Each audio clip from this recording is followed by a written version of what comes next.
검찰이 윤 대통령의 구속 기소와 석방 뒤 불구속 수사 두 가지 선택지를 두고 고심에 빠졌습니다. 이창근 국민의힘 하나물 당협위원장, 조대현 전 국무총리실 민정실장과 관련 내용 짚어봅니다. 어서 오십시오. 안녕하십니까? 안녕하세요.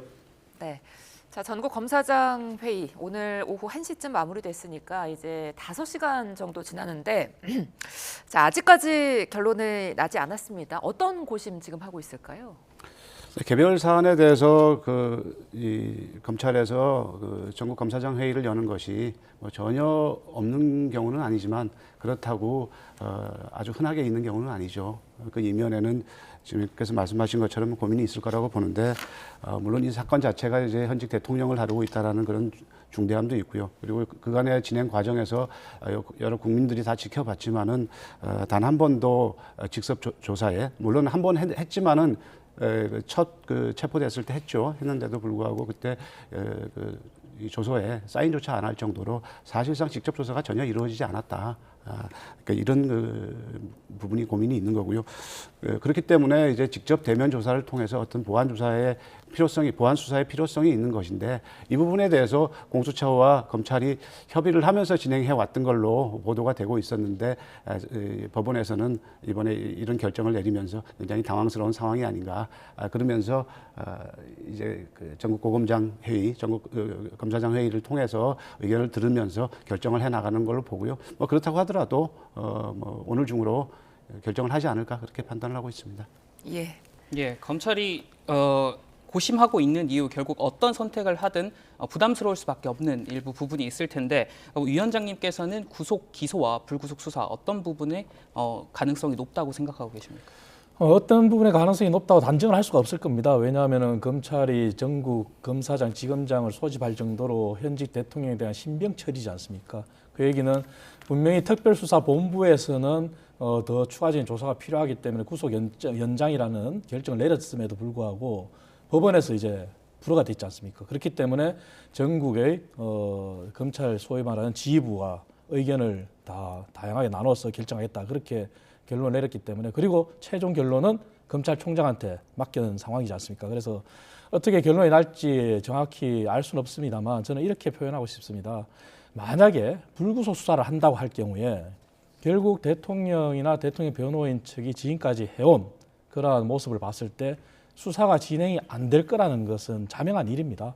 그렇다면 자연스럽게 대통령 변호인 측이 그간에 주장했고 그간에 펴온 전략대로 탄핵 이후에 아마 형사재판 절차가 될 수가 있겠죠. 왜냐하면 불구속 수사 상태인데 불구속 기소까지 가기는 검찰이 부담스러울 거거든요. 그리고 다른 이면에 이제 구속 기소를 한다면은 그야말로 검찰이 특별수사본부에서 그간에 윤석열 대통령을 제외한 나머지 모든 분들을 수사하고 검찰이 기소를 했지 않습니까? 그리고 재판이 진행 중인데 그것은 바로 그냥 내란 사건이고 그렇다면은 윤석열 대통령도 대통령으로서의 특권이 내란과 외환의 죄에 대해서는 형사소출을 받을 수 있는 그러한 특권이 제외되는 상황이지 않습니까? 그래서 내란에 대한 검찰에서 당연히 인정을 하고 기소를 하는 거겠죠. 그래서 두 가지 갈래가 있지만 검찰이 마지막까지 고심을 할 것 같습니다. 마지막까지 고심을 하는데 지금 상황에서는 속히 검찰이 더 이상 시간을 끌기보다는 어떠한 결론을 내리더라도 어느 한쪽에서는 반발이 심할 겁니다. 그리고 그러한 반발에 대비해서 결국 검찰에서도 명분을 위해서 전국 검사장, 지검장을 회의를 소집했기 때문에 빠르게 결론을 내리는 것이 혼란을 안정시키는 데 도움이 될 거라 생각합니다. 예, 그러니까 지금 검찰이 이런 부담을 지게 된 게 결국에는 이제 법원이 구속기간 연장에 제동을 걸었기 때문이잖아요. 그러니까 법원은 공수처는 수사, 검찰은 기소 이런 걸 좀 명확히 한 셈이죠. 네, 오히려 그러니까 이렇게 시간을 끌고 이런 과정을 거쳐오면서 윤석열 대통령 측에서 주장해오던 그런 바들이 이런 법원의 결정 때문에 오히려 굉장히 어려운 지경에 이르지 않았나 이렇게 생각을 합니다. 즉 공수처의 수사권이 없다 이런 주장을 하면서 공수처의 수사를 거부해 왔지 않습니까? 그런데 이 법원에서는 이미 검찰에서는 수사권이 아니라 기소권을 가지고 있는 거니까 기소를 해라. 기소를 할지 말지를 결정을 해라. 그 얘기는 지금까지의 공수처의 수사가 합법적이고 적절했다라는 그런 판단을 한 거거든요. 그렇기 때문에 오히려 지금 윤석열 대통령 측에서는 이제 곤란한 입장에 처해졌다 이렇게 저는 생각합니다. 예, 그러면 위원장님께서는 법원이 서울중앙지방법원이 구속기간 연장 신청을 불허한 데 대해서 어떤 판단을 했기 때문이라고 좀 보십니까? 같은 질문입니다. 물론 공수처법이 사실은 민주당의 무리한 검찰의 수사권 분리 거기에서 나온 파생된 공수처가 산물이지 않습니까? 이번 기회에 사실은 공수처법이 굉장히 미흡하다. 민주당이 그간에 졸속으로 만들었다는 걸 자명하는 겁니다. 법원은 공수처법 26조에 명확히 규정되어 있는 대로 그 공수처가 공소권이 없는 그러한 사안에 대해서 중앙지검에 통보를 하고 자료를 다 넘겨주고 중앙지검에서 결정을 해서 공소 여부를 알려주는 그 법조항에 충실히 해석한 건 맞습니다. 하지만 이번 기회에 우리가 알아야 될 것은 그간의 공수처의 체포영장 발부와 관련해서도 사실 논란이 있었지 않습니까? 그게 공수처법 31조입니다. 하지만 공수처법 31조의 관할 법원과 관련된 문제는 공소에 관한 내용입니다. 그 얘기는 다시 말해서 공소권이 없는 대통령이나 교육감과 같은 그러한 사안에 있어서 향후에도 또다시 체포영장을 발부하는 그런 상황이 올 때 이런 문제가 또 내정될 수 있습니다. 왜냐하면 체포에 관한 규정은 통상적으로 형사소송법을 따른다고 하지만 공수처법에는 명확한 규정이 없거든요. 그래서 관할 문제가 생긴 거고 또 그러한 관할 문제를 오해를 불러일으키도록 행동한 것도 공수처 잘못이고요. 그리고 이번 사안도 보안수사 관련해서 검찰이 주장하는데 보안수사도 사실 검찰이 주장하는 조희연 교육감과 관련해서는 당시 불구속 상태였습니다. 그렇기 때문에 불구속 상태에서 기소를 하든 추가적인 보안 조사를 하든 그것은 큰 문제가 없었던 걸로 그 당시에는 그냥 넘어갔지만 지금은 구속된 상태에서의 연장에 따른 수사거든요. 그래서 수사와 기소를 명확히 분리한 그 법을 해석한 건데 이번 기회에 민주당의 졸속 입법에 관해서 국회 차원에서 종합적으로 한번 재검토가 될 필요는 있습니다. 예. 자, 뭐 법원이 어떤 이유로 구속기한 연장을 불허했건 어쨌거나 두 차례나 받아들이지 않았다는 건 검찰의 어떤 수사 전략에 좀 구멍이 났다 이렇게 해석할 수는 없을까요? 그렇죠. 그러니까 이 전략에 구멍이 났다라는 표현이 적절한지는 사실은 모르겠습니다. 그렇지만은 지금까지 밖으로 알려진 바로는 공수처와 검찰 간의 뭐 어떤 협의를 통해서 10일 그래서 20일간의 구속 기간이 가능할 것이라고 보고 그래서 그 기간을 통해서 역할 분담을 서로 했다. 그리고 그걸 통해서 검찰이 또 검찰로 이첩을 했을 경우에 검찰이 보안 수사를 통해서 이제 공소를 제기하기 위한 만반의 준비를 한다. 뭐 이런 식의 작전을 일종의 전략을 가져왔다 이렇게 생각이 드는데 그 점에서는 어떻게 보면 판단 착오를 했다 이렇게 볼 수가 있는 거죠. 그런데 아까도 말씀드렸던 것처럼 이제 피의자인 윤석열 측으로 봤을 때는 사실은 지금 윤석열 외에도 많은 사람들이 이미 기소가 됐지 않습니까? 예. 구속되고 기소가 됐지 않습니까? 그것들이 공소가 유지되기 위해서는 지금 기소할 수밖에 없고요. 저는 뭐 기소하지 않을까 이렇게 생각을 합니다. 예, 공수처의 내란 혐의 수사권 문제도 쟁점이었는데 이 일각에서는 서울중앙지방법원이 구속 연장 신청을 불허한 것이 결국에는 공수처의 수사권을 인정한 것이다라는 해석도 있습니다. 이에 대해서는 위원장님께서 어떻게 보십니까? 그렇게 볼 수는 없고요. 법원은 아까 말씀드린 대로 엄격하게 공수처법 26조 조항을 적용한 겁니다. 적용한 거고 공수처의 한계라는 것은 사실 다 드러났지 않습니까? 수사를 한다고는 했지만 그 공수처의 수사도 직권남용에 연장된 이와 관련된 범죄 그것도 사실 법에 명확히 되어 있습니다. 그렇기 때문에 공수처의 수사 권한에 관해서 부당수사다 불법수사다 하는 것도 법원에 의해서 결정이 됐기 때문에 더 이상 법원을 존중한다면 논쟁을 할 필요는 없을 거고요. 하지만 공수처가 수사를 했지만 대통령에 대한 수사를 단 한 번도 제대로 한 적이 없습니다. 물론 대통령 측의 협조가 없었던 것도 사실이지만 공수처의 역량의 한계도 있다고 저는 생각합니다. 그래서 법원이 공수처의 손을 들어줬다. 그런 거는 과다한 해석이고요. 다만 결론적인 얘기지만 지금까지 이러한 중차대한 사건에 대해서 수사와 체포와 그리고 구속영장과 관련해서 이렇게 끊임없이 논란이 되고 있는데 당초에 과거로 돌아갔을 때 검찰이 경찰과 함께 합동수사본부를 꾸려서 하자 했는 그러한 상황에서 함께 출발했더라면 이러한 지금까지의 이러한 국민적인 혼란을 주고 지금까지 논란이 또 사회적 혼란이 최소화되지 않았을까 그런 아쉬운 점은 한번 생각해 봅니다. 예. 자, 검찰이 어떤 결론을 내릴지 모르겠지만 만약에 구속 결정이 난다면 윤 대통령으로서는 어떻게 보면은 구속기한 연장이 됐을 때보다 재판 속도가 좀 빨라지게 되는 거잖아요. 그렇죠. 뭐 재판 속도도 속도지만은 지금까지 그 본인은 이 수사 자체가 그러니까 내란죄가 성립하지 않는다, 내란죄 자체로 수사를 할 수 없다라고 주장해온 것이 사실상 공수처의 수사가 제대로 그러니까 대면 수사가 이루어지지 않았음에도 불구하고 이제 그 검찰로 넘어오면서 검찰에서 사실은 많은 수사를 지금 많은 사람들을 체포하고 구속 기소를 했지 않습니까? 그걸 통해서 이미 검찰은 더 준비가 돼 있다고 생각을 합니다. 물론 이제 그게 이제 절차상의 문제가 지금 생긴 거죠. 그런 건데 그렇게 본다면은 지금 현재 이후의 상황에 대해서는 이제 윤석열 대통령 측은 굉장히 그 사법 절차가 빠르게 진행이 될 것이고 내란죄의 그 중심에 있는 본인의 그런 그 위치 이런 것들을 부인하기가 되게 힘든 그런 걸 겁니다. 그래서 검찰도 이런 그 공소 유지를 이미 나머지 그 피의자들 이미 피고인이 됐죠. 그분들에 대한 조사가 상당히 이루어져 있기 때문에 이제 윤석열 대통령에 대한 사법 절차는 신속하게 이루어질 것이다 이렇게 봅니다. 예, 그 형법 재판, 형사법 재판과는 별개로 헌법 재판관들의 지금 심리도 계속해서 빠르게 진행이 되고 있는데 윤석열 대통령이 내란 혐의로 구속이든 불구속이든 기소가 된다면 향후 헌재의 판단에는 어떤 영향을 미칠 것이라고 보십니까? 지금까지 진행 상황을 봤을 때는 헌재에서 그간에 다른 내란 종사자라고 하는 그러한 사람들에 대한 수사 기록을 다 증거로 받아들였습니다. 그 얘기는 이제 헌재에서 자료를 요청한 게 아니라 국회 청구인 측의 요청에 따라서 다 채택을 했기 때문에 당연히 윤 대통령이 구속 기소가 된다면 형사재판이 언제 기일이 잡힐지 모르겠지만 그러한 자료도 아마 다 국회 측에 의해서 자료 요청이 또 들어갈 것이고요. 그렇다면 당연히 영향을 줄 겁니다. 다만 불구속 수사를 갈 경우에 그 부분에 대해서는 불구속 수사에 대한 협조를 안 할 경우에 과거 박근혜 전 대통령 사례를 봤을 때 헌법재판이나 형사재판이나 그런 수사나 협조 안 할 경우에 법이나 헌법을 준수할 그러한 자세가 안 되어 있다. 그러한 지적이 있었습니다. 그러한 부분을 종합했을 때 그 부분도 불리하게 분명히 작용을 할 겁니다. 그래서 구속 기소든 불구속 수사든 대통령 측의 어떠한 태도에 따라서 헌재에는 더 큰 영향을 줄 것이다.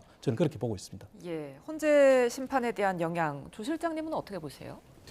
네, 잘 말씀해 주셨지만은 헌재와 이 형사 소송이 이루어지고 있는 내란죄에 대한 뭐 검찰의 수사 이런 것은 별개의 문제라고 생각을 합니다.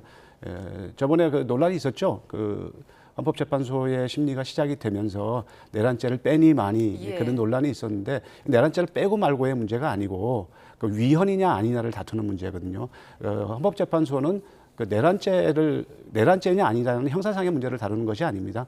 그 일련의 행위들, 계엄을 둘러싼 일련의 행위들이 그 과연 헌법을 현저하게 위반했느냐를 보는 것이거든요. 그렇기 때문에 내란죄에 대한 이 수사 소추와 수사의 공소의 진행은 그 검찰을 중심으로 한 법원에서 진행이 되는 것이고, 그리고 헌법재판소는 그런 행위나 행동들이 그 파면할 사유가 대통령이라는 공무원을 파면할 사유가 되는지를 판단하는 것이기 때문에 별개로 진행이 될 거라고 생각을 합니다.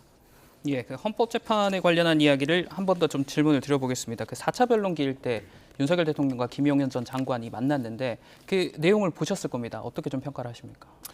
사실 저는 대통령과 대통령 측 변호인들의 말이 바뀌는 부분에 대해서 참 개인적인 의견을 전제로는 참 실망을 금할 수가 없습니다. 왜냐하면 크게 세 가지 부분인데요.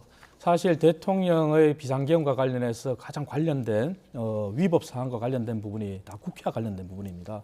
그래서 가장 첫 번째 부분이 포고령 부분인데요.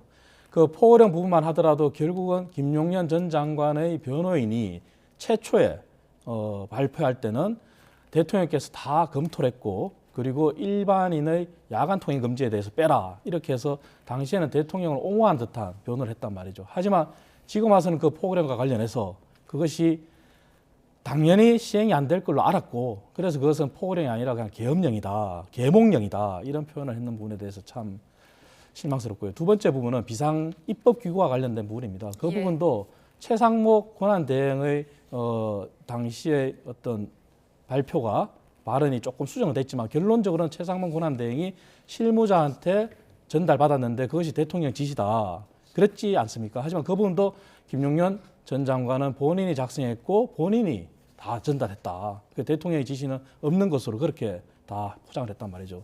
그리고 마지막 부분이 국회의원들 체포 관련해서 국회의원 체포가 아니라 국회요원을 체포하라 그렇게 들렸고 대통령께서는 또 빨리 가기 위해서 담을 넘었다 이런 표현을 썼는데 사실은 그런 부분은 오히려 더 정정당당하지 못하다고 생각합니다. 물론 비상계엄의 요건이나 이 부분이 헌법을 위반했냐 법령을 위반했냐 이 부분이 있지만 오히려 대통령이 더 당당하게 임했다면 헌재에서는 법의 위반도 있지만 그 법의 위반이 얼마나 중하냐 대통령을 파면시킬 정도로 중하냐 아니냐를 따지는 부분이 있거든요. 위반했다 해서 형사재판처럼 반드시 처벌하는 건 아니거든요. 그래서 좀 더 진솔하게 당당하게 임했으면 어떨까 하는 그런 아쉬움이 있습니다. 예. 자, 이런 가운데 김용현 전 국방부 장관의 변호인이 헌법재판관들에 대해서 뭐 좌익이다, 빨갱이다 이런 막말을 한 걸로 드러났어요. 이 부분은 어떻게 보세요? 참 이번에 보면서 그 윤석열 그 대통령을 변호하는 분들 또 그 밖에 나와서 그 또 브리핑을 하시는 변호사들 이런 분들을 보면은 참 이 사안 자체에 대해서 그 실력 있는 변호사들이 정말 주저했다라는 전에 보도가 있었지 않습니까? 그게 사실이구나 하는 생각이 드는데 해도 너무하는구나. 이것이 과연 그 국민들한테 어떻게 받아들일 것이며 실제로 자신들의 그 심리에 어떤 영향을 줄 것인가 이런 생각을 좀 해보고 그 자신들의 모습을 한번 그 방송에 언론에 보도된 모습을 그대로 한번 모니터해 보면은 과연 국민들의 시각에 어떻게 비출지 참 통탄할 일입니다. 이런 부분들은 사실상 이 정도까지 헌법재판소까지 이렇게 부인하는 이런 그 발언들은 사실은 그 내란이 지속되고 있다라는 우리 일각의 우려 이런 것들을 그대로 증명하는 거거든요. 굉장히 대단한 선동입니다. 이런 일들은 정말 지양을 해야 되고요. 정말 그 이창근 의원께서 잘 정리를 해서 말씀해 주셨는데 지금 헌법재판소에서 진행되는 이런 것들에 대해서 그 윤석열 대통령과 그 김용현 국방장관 증인으로 출정했을 때의 그 모습을 보면서 정말 많은 사람들이 혀를 내둘렀습니다. 이 어설픈 서로 눈 맞춰가면서 어떻게 그 자리에서 무슨 조율을 하는 듯한 그런 모습을 보면서 대단히 실망을 했거든요. 조금만 덧붙이자면 어쨌든 대통령으로서 처음에 얘기했던 대로 법적으로 정치적으로 당당한 모습을 보여줘서 국민들에게 더 이상 실망시키지 않은 모습을 보였으면 좋겠습니다. 예, 그리고 지금 다시 이제 윤석열 대통령의 구속 기간과 기소 이 부분에 대해서 얘기를 해볼 텐데 그 대통령 측에서는 25일까지로 구속 기간이 만료가 됐다라고 하는 것이고 검찰은 27일까지로 보고 있는 것 같습니다. 이에 대해서 이 양측의 입장 차가 있는 것인데 이 부분에 대해서는 어떻게 좀 평가를 하십니까? 사실 이 부분도 저는 뭐 경제학자지 헌법학자나 법학자는 아니지만서도 제가 형사소송법을 찾아봤습니다.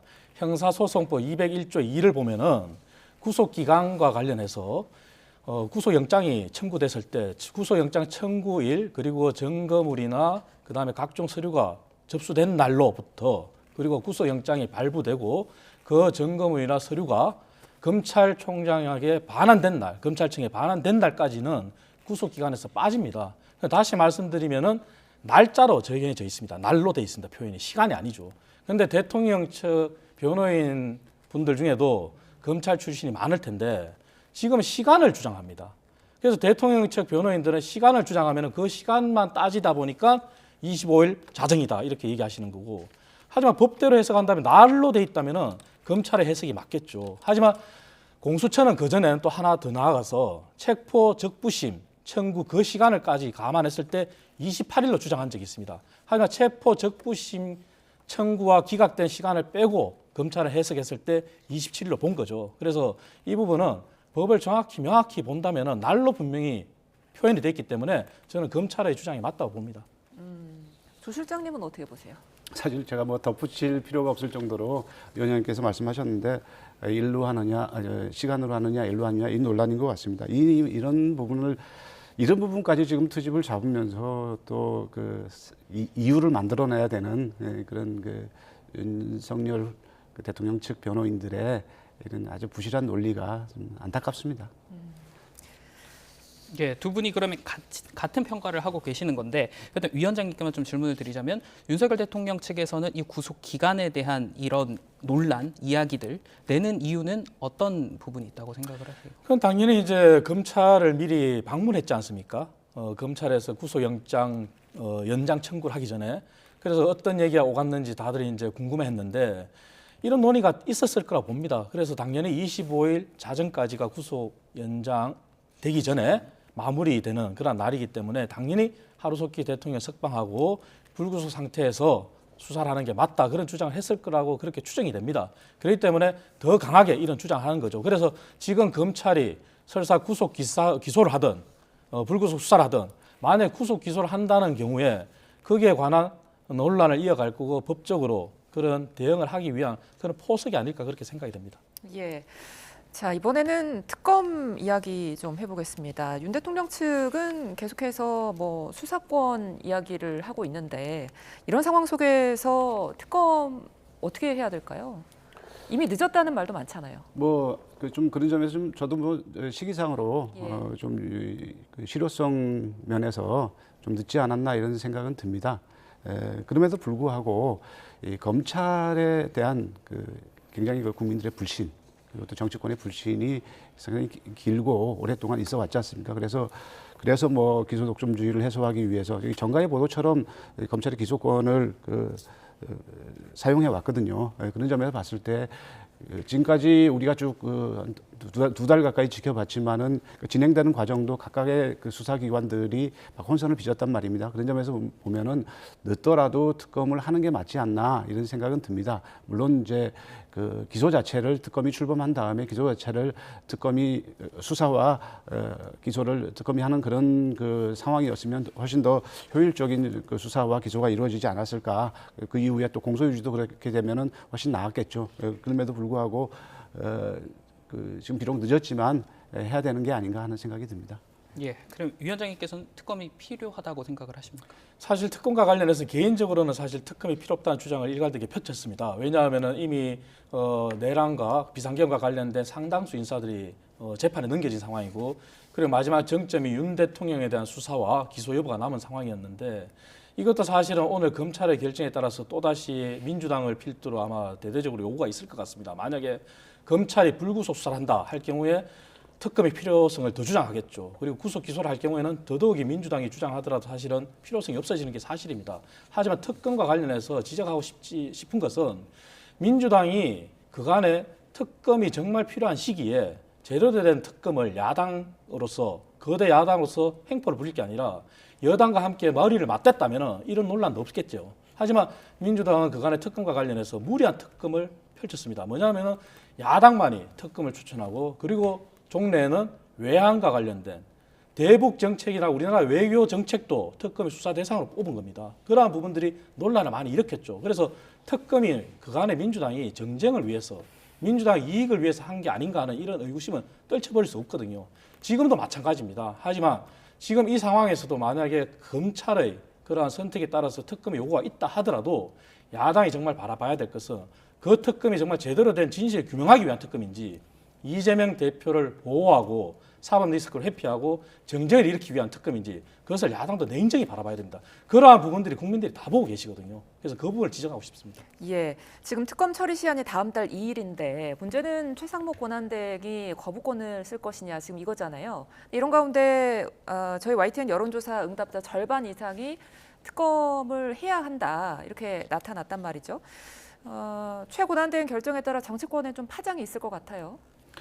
네, 그 국민 여론에서 나타나듯이 예.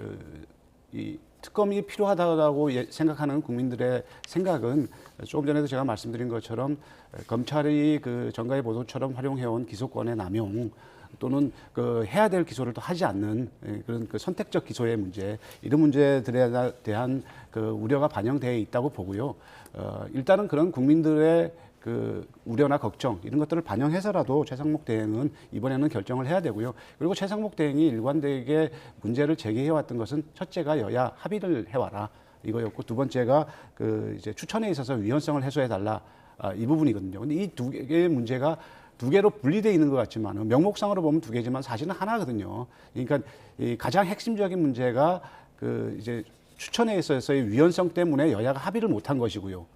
근데 이제 지금 이제 그 민주당이 사실은 뭐 그거는 이 위원장께서 지적하신 대로 저도 좀 민주당이 전략적으로 행보를 했다 이런 생각이 듭니다. 처음부터 이런 부분에 대해서는 성사를 시키도록 그러니까 민주당이 여론조사에서도 많은 지금 그 부정적인 요소를 갖고 있는 것도 바로 이런 데서 나타나는 문제가 아닌가 이런 생각이 드는데 그래서 처음부터 이런 부분들을 해소를 하면서 국민의힘이 다른 얘기를 못하도록 그렇게 끌고 갈 수가 충분히 있었다고 생각을 하는데 뒤늦게 지금 여기까지 온 것 같습니다. 그렇지만 뭐 만시지탄인데요. 지금이라도 그 최상목 대행이 실질적으로 지금 본인이 주장한 부분이 해소됐기 때문에 이 문제를 이번에는 특검을 해서 아까 말씀드린 대로 실효성이 얼마나 있을까의 문제는 차치하고 별도로 하고 받아들이고 해서 진행해 나가는 게 옳지 않을까. 국민의힘도 이 부분에 대해서는 동의하면서 전향적으로 오히려 국민의힘이 좀 사실 국민의힘이 주장했던 거하고 별 차이가 없거든요. 오히려 국민의힘이 이것들을 특검을 본인의 성과로 가져갈 수도 있다 이런 생각이 듭니다. 예, 그러면 위원장님께서는 최권한대행이 거부권, 그러니까 제2요구권을 행사할 것이라고 보는지 또 개인의 의견은 또 어떻게 되십니까? 저는 뭐 개인 의견을 전제로 아까 말씀드린 대로 특검은 지금 현재로도 불필요하다는 의견을 견지하고 있습니다. 당연히 제2요구권을 해야 되고요. 왜냐하면 이 부분을 봐야 됩니다. 민주당 이재명 대표가 얼마 전에 기자회견 됐고 경제를 살리겠다, 민생을 챙기겠다 했지 않습니까? 예. 하지만 지금 경제가 엉망입니다. 그런데 만약에 특검이 민주당의 뜻대로 될 경우에 특검에 불려나가야 될 가장 제일 먼저 있는 사람들이 국무위원들입니다. 지금 경제가 엉망인데 그 사람들이 매일 조사를 받고 해보십시오. 어떻게 되겠습니까? 그리고 말로는 민생을 외치지만 우리나라 수출의 4분의 1 이상이 반도체에서 나옵니다. 하지만 반도체법조차도 주 52시간의 탄력적 적용 그 한 문제 때문에 합의를 안 해주고 있습니다. 트럼프는 어떻게 했습니까? 취임하자마자 모두의 우려를 불식하고 관세법을 무난하게 지금 끌고 가지 않습니까? 그리고 AI, 과감한 투자를 하겠다고 합니다. 그리고 대북에 대해서도 트럼프는 북한에 대해서 우리가 자체 패싱할 수 있는 그러한 대북에 대해서 핵도 용인하는 그러한 자세를 취하고 있습니다. 이 모든 게 경제 리스크거든요. 이러한 분들이 경제에 충격을 준다면 제2의 외환위기가 오지 말라는 법도 없습니다. 지금 이미 발표된 것처럼 대한민국은 작년 4분기 제로 성장률입니다. 원래 마이너스 성장률로 갈 수도 있습니다. 그렇기 때문에 이러한 것을 종합해서 보더라도 특검은 오히려 더 큰 혼란과 경제에 위협을 주지 경제에 긍정적인 요소를 줄 이유가 없습니다. 그렇기 때문에 그런 것을 종합해서 특검은 해서는 안 된다 그렇게 생각합니다. 예, 이번에는 조기 대선 이야기 해보겠습니다. 이 위원장님 방금 민주당 이재명 대표의 기자회견 말씀해 주셨는데 이 대표가 이 신년 기자회견을 시작으로 사실상 조기 대선 채비에 나섰다 이런 의견들이 나오더라고요. 그러니까 사실상 그동안 진보 진영에서는 분배를 이야기해왔는데 이번 신년 기자회견에서 탈이념, 탈진영의 현실적인 실용주의가 위기 극복과 성장 발전의 동력이다. 그러니까 성장의 중요성을 지금 강조를 하고 있습니다. 좀 우클릭 전략에 나선 걸까요? 많은 오해들이 있는데 민주당이 성장에 대해서 외면해 온 게 아닙니다. 분배나 이런 그 공평, 공정의 문제에 대해서 이제 다른 당, 그러니까 국민의힘보다는 좀 더 비중을 넣었다라는 얘기지. 아니 그 국가 경제가 성장 없이 지금 이 위원장께서 지적하셨듯이 0% 지금 성장률이 나오고 있지 않습니까? 예. 이 부분은 굉장히 심각한 문제입니다. 뭐 경제학을 전공하셨다는데 저도 경제학을 전공했거든요. 경제 문제는 뭐 사실 뭐 전공을 했느냐 안 했느냐를 떠나서 지금 현재 이런 상황 속에서 불확실성이 커지기 때문에 가장 크게 지금 한국 사회를 위협하고 있거든요. 그런 점에서 본다면은 이제 강조점이 조금 옮겼다고 해서 또 특히 지금 현재의 우리 그 성장에 대한 가장 큰 걸림돌이 되고 있는 이 정치적인 그 문제로 인한 불확실성의 그 증대 이런 것들 때문에 그 불확실성을 제거하고 또 이제 성장 기조를 다시 회복해야 된다라는 이런 측면에서 강조된 것이지 그 이재명 대표나 민주당이 성장에 대해서 무시해왔다 이런 것들은 아니고요. 그래서 갑작스러운 뭐 변화는 아니다. 저는 이렇게 생각을 합니다. 특히 뭐 이재명 대표는 뭐 민주당 안에서도 그 실용적인 부분에 대해서 어느 후보에서 강조해왔던 사람 중에 한 명이라고 저는 이해하고 있습니다. 예, 그 비이재명계로 분류되는 인사들의 목소리도 커지고 있는데 이것이 이재명 대표의 일강 체제의 어떤 균열의 조짐이다 이렇게 좀 해석을 하십니까? 어떻게 해석을 하십니까? 개인적인 판단은 민주당도 당연히 이재명 대표의 사법 판단에 따라서 대비를 하고 있다고 저는 봅니다. 왜냐하면은 고등법원에서 이재명 대표의 사법 리스크 회피를 위한 전략을 수용을 안 하고 있지 않습니까? 그리고 이재명 대표는 마지막에 내놓은 수단이 위헌 법률 제청을 하겠다, 심판 청구를 하겠다는 부분과 막대한 그러한 정의 신청하겠다 이런 전략인데 사실 고등법원에서 받아들여지고 있지 않습니다. 그런 부분들에 대한 대비가 아닐까 그런 생각을 하고요. 그리고 이재명 대표는 정말 기자회견처럼 성장을 중시하고 그렇게 말씀하셨지만 정말 그러한 모습을 보여주는 것이 우선이라 저는 생각합니다. 그나마 기자회견에서 감명 깊게 역설적이지만 그런 말씀을 드리는 게 기본소득도 다시 검토할 수 있다 그 말을 하셨는데 그게 정말 진심이면 좋겠습니다. 하지만 생동은 그렇지 않거든요. 왜냐하면 기본소득은 검토할 수 있다고 하지만서도 이미 재정이 경제를 끌어가는 시기는 지났습니다. 대한민국은. 단적인 예로 대한민국의 GDP가 2,200조가 넘습니다. 하지만 국가재정은 문재인 정부 때 슈퍼재정을 했지만 600조가 넘는 수준입니다. 그러면 국가재정이 국가 경제를 끌어가는 시기는 지났거든요. 그런데 지역화폐를 또 뿌리겠다 그래요. 이거 하나만 보더라도 과연 이재명 대표가 정말 성장을 중시하는 사람인지 분배를 여전히 강조하는 사람인지 단적으로 보여준다 생각합니다. 그리고 기업을 움직이게 해줘야 되는데 국회의 정언 및 감정에 관한 법률도 포기하지 않았어요. 그것은 기업인들을 옥죄는 법이거든요. 그러한 부분들을 보더라도 과연 이재명 대표의 말이 진심인지 저는 묻지 않을 수가 없습니다. 예.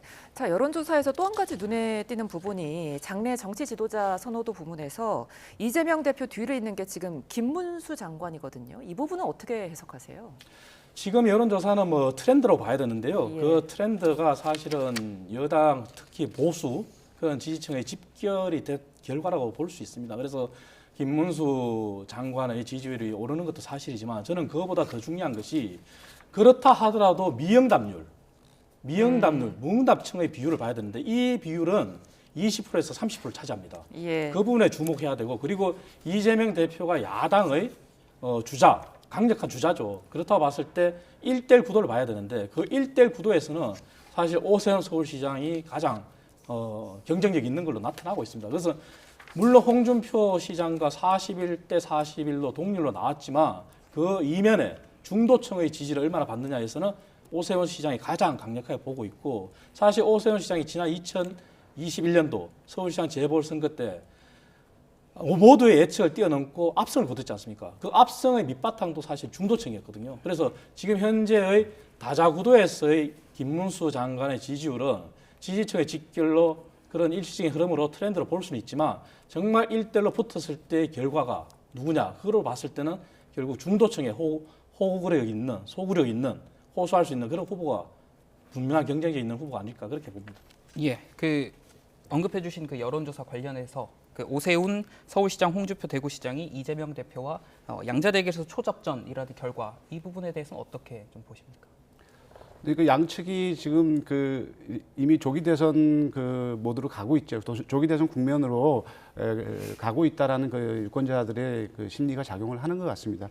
하나 재밌는 걸 보면은 이 차기 대통령 적합도를 그냥 물어봤을 때 이재명 대표가 31% 나오면서 김문수 이 장관이 지금 14%로 국민의힘에서는 1등으로 나옵니다. 근데 양자 대결을 하면은 지금 그 41대 41로 오세훈 시장이나 홍준표 시장이나 더 높게 나오지 않습니까? 이걸 어떻게 해석해야 될까? 저는 여기 나오는 김문수 장관의 14% 지지 이게 바로 지금 국민의힘에서 극우 지지층에 해당되지 않을까 생각을 합니다. 즉 국민의힘 안에서 극우 지지층들은 김문수 장관을 지지를 하긴 하지만 막상 대선 후보로 지지하는 데 있어서는 굉장히 14% 플러스 알파가 작용을 해야 되는데 안 하고 있다는 얘기거든요. 이렇게 본다면은 지금 국민의힘 안에서도 국민의힘을 지지하는 지지층 안에서도 굉장히 생각들이 복잡하다 이런 생각이 듭니다. 그리고 40대 41 나온 문제는 선거 국면이 본격적으로 진행이 되면서 여러 가지 역동성이 있을 거라고 보고 민주당 안에서도 여러 후보가 있기 때문에 그러면서 이 상황은 많이 변화가 있을 거라고 저는 생각을 합니다. 예, 오늘 두 분 말씀 여기까지 듣겠습니다. 지금까지 이창근 국민의힘 하남을 당협위원장, 조대현 전 국무총리실 민정실장과 함께했습니다. 두 분 오늘 말씀 고맙습니다.